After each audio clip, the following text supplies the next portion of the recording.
Revolution, Northeast India. Hello from Zurich. Hello. So we're finally on the last leg of our travel. We go back home day after. You to Delhi, me to London, and that'll be the end of this holiday. So I thought we touched upon a few topics that we didn't actually end up recording about. So we should use this time, whatever little time we have left, to talk about those. How's that? Good idea. Good idea? Okay, so one of the first things that we recorded, also on the street, was about how you got lost in Assam when you were a 14-year-old boy going to visit Tawang. And then you, at that time, had mentioned that as a family, about in the same area, we also got lost and we missed our train. So do you want to tell me about that story? Oh yes, why not? From 1981, mid-1981 to January 1983, I was posted in Calcutta in the Headquarters Eastern Command. My friend Brigadier Sada, that time of course, well, he was also a major. He was posted in a place called Bendubi, and Rajendra Singh was posted in a place called Amarbagi. So one of the annual leaves from Calcutta, we decided to travel to Northeast to see the northeast part of the country. It started off with a first halt at New Jalpaiguri, from where Sada picked us up. After a quick breakfast, and probably we spent the night with them. Next day, he provided us a vehicle to go to Darjeeling. So we went and visited Darjeeling, spent a couple of days there, came down from Darjeeling to Kalimpong. And after that we were back in Bendubi. From Bendubi we took our train to Guwahati. From Guwahati we went to Shillong by road. And after visiting Shillong we came back to Guwahati. So there was a EV battalion located in Changsari, commanded by one Colonel A.M. Jan. God bless his soul, who died many years ago. But he was a good friend of mine. I mean, sitting in command headquarters, I had access to all these people, and therefore it was nice that they organized a trip for me. From Changsari, we took a vehicle to come to the railway station in Rangia. Same place. Same place. Now, Rangia, I had also taken my Batman, Ashok Karmore. He had been provided by Rajendra Singh's workshop to me in Calcutta. So he came along with us on this tour. So when we reached Rangia, I thought there was no point of detaining the vehicle which brought us from Changsari.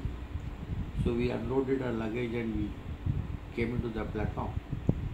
And I told the chap, no point for you to wait. You go back. So he went away. We went to the platform, loaded the luggage in the thing, and then we were told that the train is going to start after about 1 hour or so.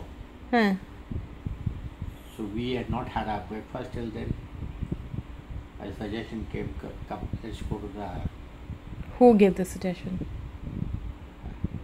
I don't know whether it was Sunana or me, or maybe Vikas, ki bhook lagi hai, let's have breakfast. So we went to those refreshment stalls in railway stations. There we happily sat down, ordered breakfast, and started eating breakfast. Hmm. And when we finished our breakfast and came out, lo and behold, the train was missing. Oh. Ha. There was no train on the platform. Huh. So we didn't even notice that while we were eating the breakfast, That is so funny. the train had left us back Huh. behind. Hmm. Luckily, Ashok Kamove, he went along with the train to take care of the luggage.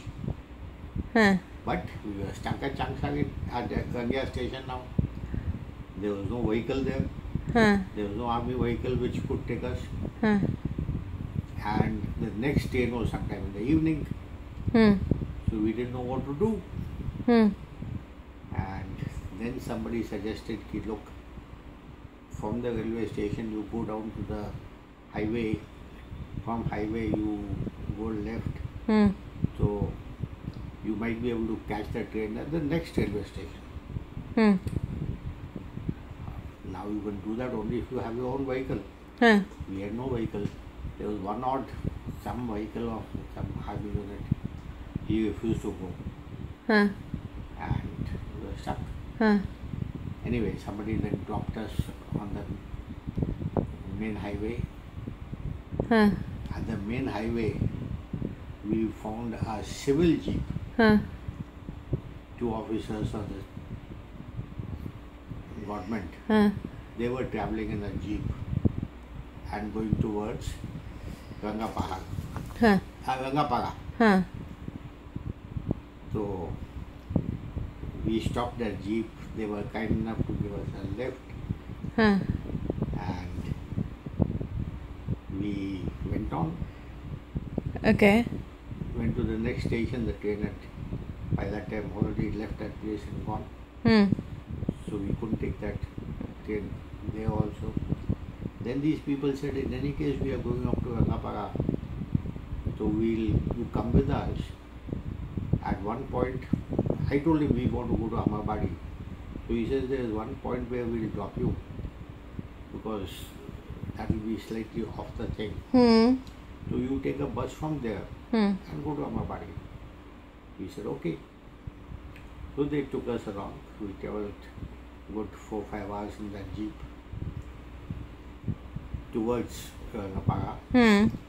And at some junction, they dropped us. They told us catch a bus going to this place, and that's exactly what we did. Hmm. We got a bus from there, went towards Amabadi, Huh. and we reached Amabadi at about 3:45 or 4 in the evening. Huh. And look, Ashok Kagmove was standing at the bus stop with a jeep waiting for us. Really? Yes. How did he know? I mean, he knew we missed the train. So he thought he will probably take a bus and come because there was no other train coming. So your Amarbari was your final destination anyways? We were supposed to stay in Amabari because it was not the final destination. Huh. Rajendra was commanding a workshop there. So we were supposed to spend a night in Amabari and then move on into Nifa Acha. towards Bomdila, Tawang, Seva.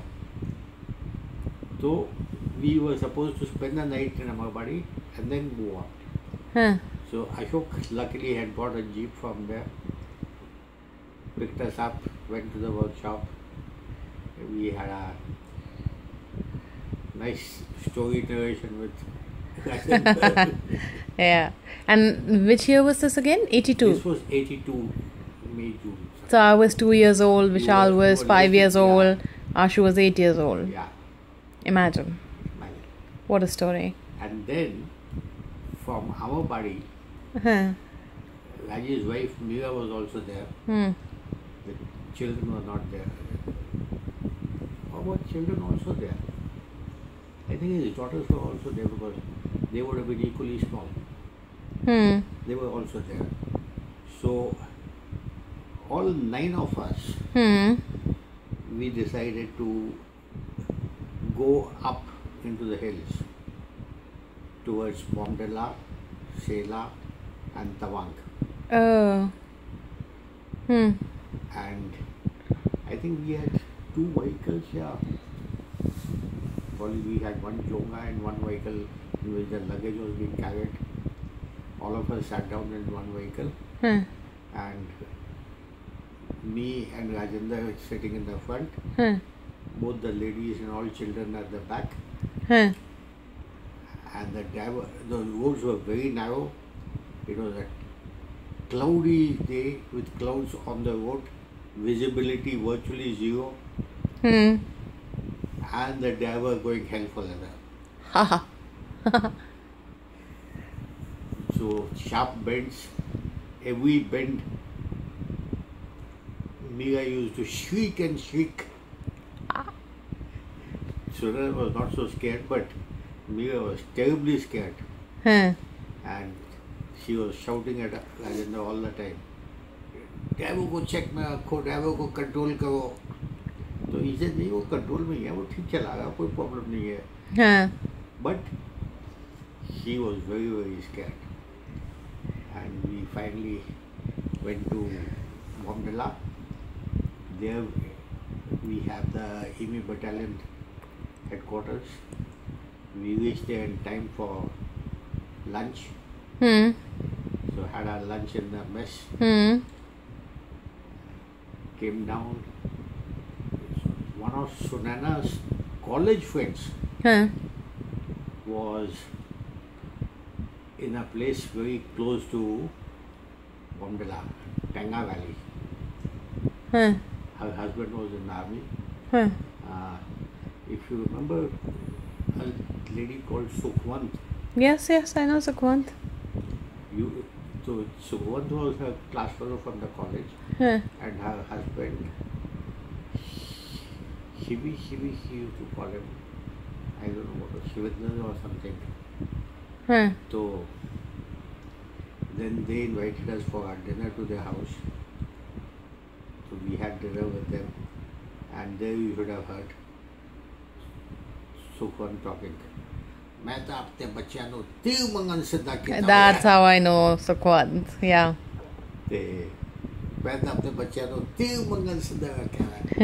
And if you remember, they lived in sector 17 also. In Chandigarh? No. In this place. Oh no, I didn't know that. Yeah, we've been to the house in sector 17 also. You see the Bata? Between Bata and the traffic island, Ghoda Chowk, there's a company called Pure Litter. Just behind Pure Litter, there's a triple-storied house. Acha. So, Shivi was, I think, posted, or he had probably retired. So, he was in this place, Gurgaon. Acha, I didn't know she was here. So we've been to their house. So, has Mama met her? Both of us went to their house. Acha? Yeah. When was this? I don't remember when was it, but obviously... Not after you moved to Gurgaon? No, maybe before that. Okay. Maybe because we moved to Gurgaon only in 2005. After that, she was in no condition to... I'm just wondering if Sukhwant knew that Mama was sick and close by. I think it was much before our sickness. So probably we knew that they are in Gurgaon. We used to keep visiting Gurgaon, so maybe we left you in Marcy's or somebody's house and just went and met them. Okay. So that was the story, a short one. But from there we went up to Sela Pass. From Sela we went to Tawang. There's a beautiful Tibetan monastery in Tawang. I hear that. Excellent. And we went to that monastery. And after that, that was the virtually last of our... We came down, when we came down from the mountains, we spent a night in Tezpur. And from Tezpur, we then came back to Calcutta. Okay. So good 15-20 day trip where we visited a large part of East India. Huh. East Indian holiday, huh? East Indian holiday. So if you had the opportunity to go back on holiday with these people again, what would you like to do? Now to Pooja, I don't think my health really permits me to go into mountains. So I feel my holidays are going to be very restricted. No, you can do a different kind of holiday. More chilled out, find a nice location, just subah utho, achhi chai piyo with a good view, aram karo. For example, now in Bomdila, the mess was located right on top of the hill, and the living accommodation was good about 100 feet, 200 feet down. And just for that much distance, you don't get a vehicle, you have to walk it up. So walking that kind of slopes, I know I did it in a CC, but not every place is like a CC. No, any place can be like that. It's just the thoughts that are in your mind. It's not always Pooja, only mind which I think, okay, I agree that mind does play a very important role and auto-suggestion does help. But if auto-suggestion only could help, there would be no sick people. You know what's funny? I actually think there would be sickness, but only the absolutely extreme kind that you couldn't help. Because your body is designed to heal itself. Your body is designed to be healthy. Everything finds its balance. It's just which way you tilt it. So long as you're thinking positive, you can actually tilt it the other way. To a very large extent, what you are saying is okay. A lot of humans are very attached to their misery. I don't agree with you on that. Nobody is attached to any misery. Nobody is attached to any misery. दुख में कहानी होती है. दुख में, like, you know, so there's a high and there's a low, and both offer stories. To achieve highs is very difficult, but a lot of people find bonding and friendship through sharing their lows. So I actually feel people get attached to their lows. If they just let it go, if they let everything go, अच्छा है तो छोड़ो, बुरा है तो छोड़ो, it just flows. I agree, body has a self-healing quality, but even that self-healing quality with age starts going down. Oh, absolutely, I agree with you. That's why I'm saying जो बिल्कुल ही आप help नहीं कर सकते वो हो जाएगा. But a lot of the disease and ailments that we have these days are lifestyle related. I actually think they're psychological.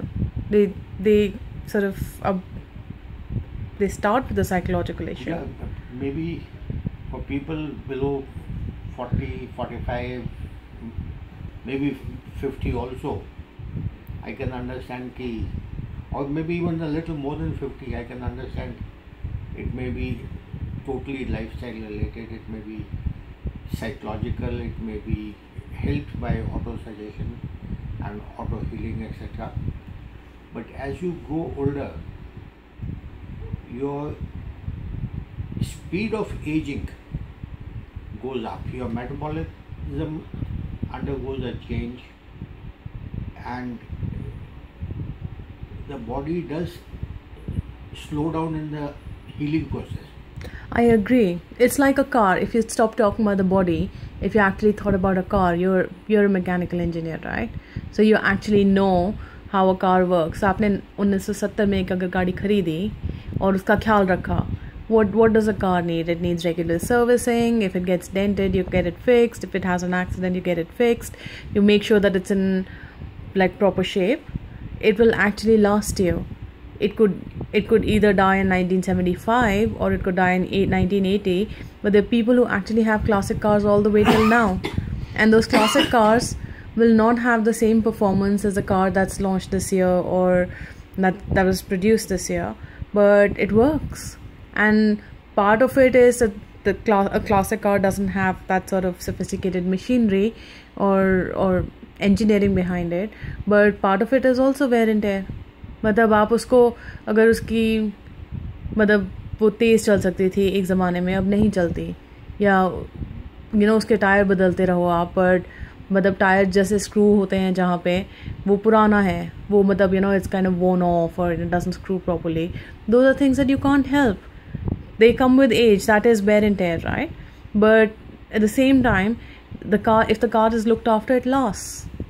Yes, it lasts, but I mean, even in those, after certain years, you see, an engine probably which is meant to last you 50,000 kilometers in the old technologies, today's technology, engines work till 3 lakh kilometers without any problems. So probably if you look after it, it will give you 3.5 lakhs. If you don't look after it, will conk off at 2.5. So that sort of an agreement which I can understand. But to say ki if you keep looking after it, that 3 years will go, that 3 lakh kilometers will go endlessly to 5, 6. No, not endlessly. It doesn't happen. It doesn't happen, but instead of like 2.5, it would probably last all 3. It might give you 3.5, or even if it gives you 2.5, it might actually give you a very smooth 2.5. That's all I'm saying. Yes, there is a lot of sense in what you're saying. And the point is, coming back all the way to what we were talking about, CC, that places have power, and I actually said the power lies within. The place influences it, but it's within your power to actually create that positivity around you. You see, I mean, again, I probably was never a very firm believer in Sai Baba. Yet, I'd love to go to Puttaparthi and Whitefield. Because I feel that there is some power in that place. Part of the power, Papa, एक तो जगह में होती है. जगह में कैसे होती है? तो जो भी संत वगैरह है, एक तो उसकी अपनी पॉजिटिविटी होती है. दूसरा ये है, there's so many people who come hoping for something good. They create that, it's that. And some of them do get what they want. No, a lot of people get what they want, but what you feel, the positivity you feel, is also the collective positivity of everyone who comes there hoping that something good will happen. If there is an expectation that there'll be something bad that happens, bad will happen. It's the law of attraction. अभी आपने बोला, सुबह उठ के अगर आपने बोला कि मेरी टांगे ठीक लग रही है, चलते हैं, अगर चले जाते तो ठीक रहता. अभी आप बोल रहे हो थक गए, तो थक जाओगे.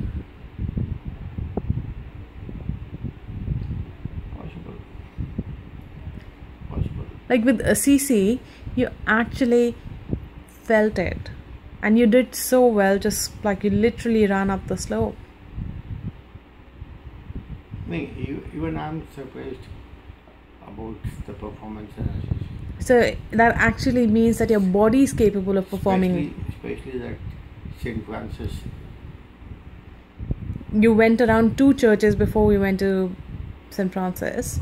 And you went straight up that hill, just quite steep, and you did okay. And even within the church, there was a lot of walking to do. There was a lot of walking to do. There were steps also. And do you remember the next day when you came and you were trying to step into the bath? You stepped into the bath easily as well. Do you remember?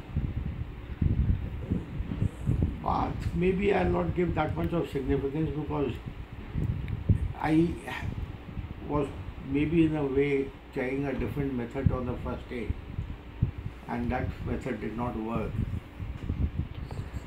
I don't know, but yes, that Monday was definitely out of the ordinary. Yeah, so whatever it was, it actually means your body is capable of that. You just have to put your mind to it. Your body needs to be supported by the mind.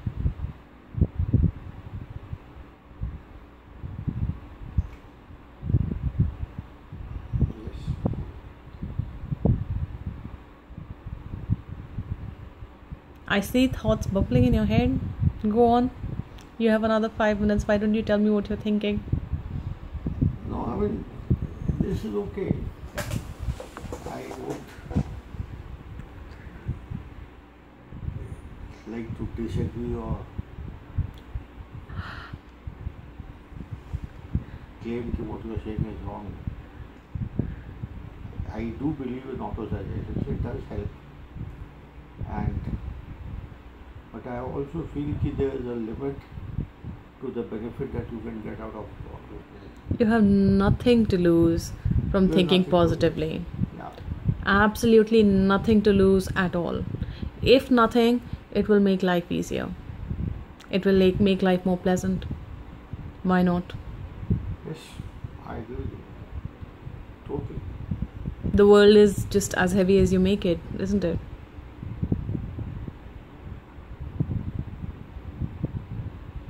दुख तो सबको होते हैं ना. That reminds me. Yeah. I don't know. I saw. I don't know who sent it to me, but it's a question of faith, and it's a question of everybody has to carry his own crosses. It's probably biblical. So you have a lot of people walking with a cross on their back. Somebody's got a small cross, somebody's got a big cross, somebody's got a very big cross, and the man who's got the biggest cross, he says, "What the hell?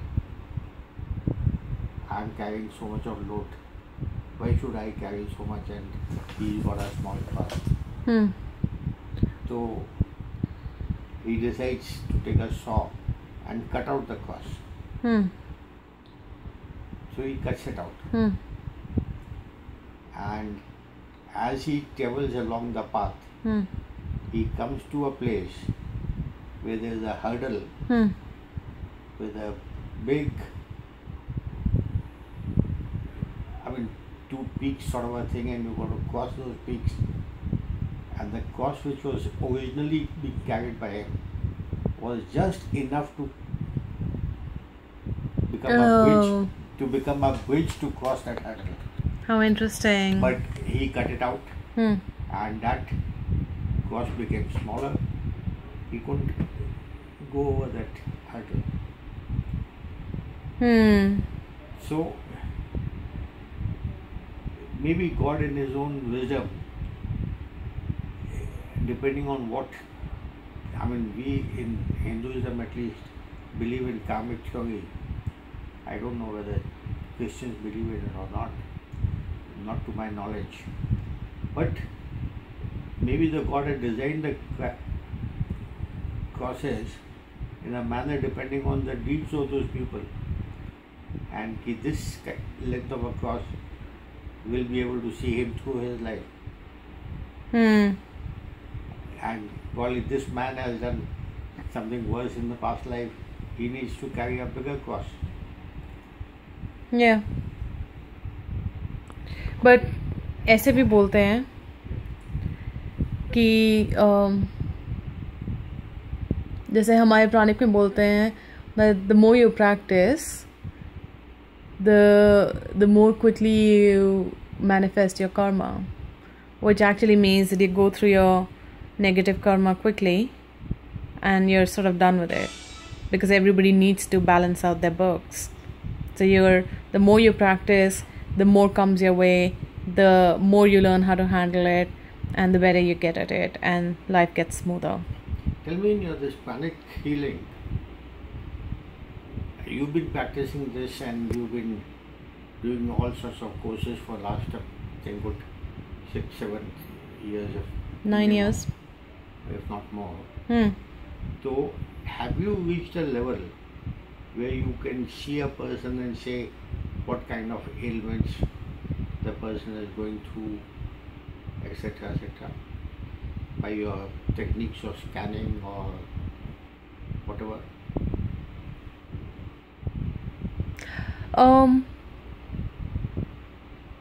I can't see, but I can feel in some way. A lot of these people who are healers. So I'm not clairvoyant, which is what you're asking. No, I'm not talking of clairvoyance. I'm talking by your techniques of scanning, when you probably scan all those chakras. And, oh yes, yeah. And all that. So with those techniques of scanning, can you find out, okay, this person has got following medical ailments? Can you correlate? Yes. Scanning with the diseases? Yes. And have you reached that level of proficiency to be able to do that? I can scan sometimes, I can't sometimes. It comes and goes. But yes, you can do it. I mean, of course I did just that basic course and nothing more. But all these things of halo and aura and scanning, I mean, I just couldn't feel anything at all in that. So I can't, sometimes I can physically feel it and sometimes I can't. So I can't always feel it in my hands, but I know whether or not something needs more healing or less healing or more energizing. I know, and I can't explain how, but for people, a lot of senior healers say as well that it took them a very, very long time. So they just suggest pick up your book. If somebody comes with a particular issue, scan them, heal them, and if you have any doubt, just sort of balance it out and let them go. And it actually works like that. If you can't feel it in the first go, some people are not sensitive enough to feel it. Like I don't always feel it in my hands, but I feel it otherwise. And sometimes even if people don't feel it like that and people come with the diagnosis, it's suggested that you just follow the book and follow the protocol and just heal them as prescribed. How much benefit does a person who is suffering actually gets from Pranic? If you're a believer or you're open to it, tremendous benefit. Seriously. Genuinely, people are healed of all sorts of things.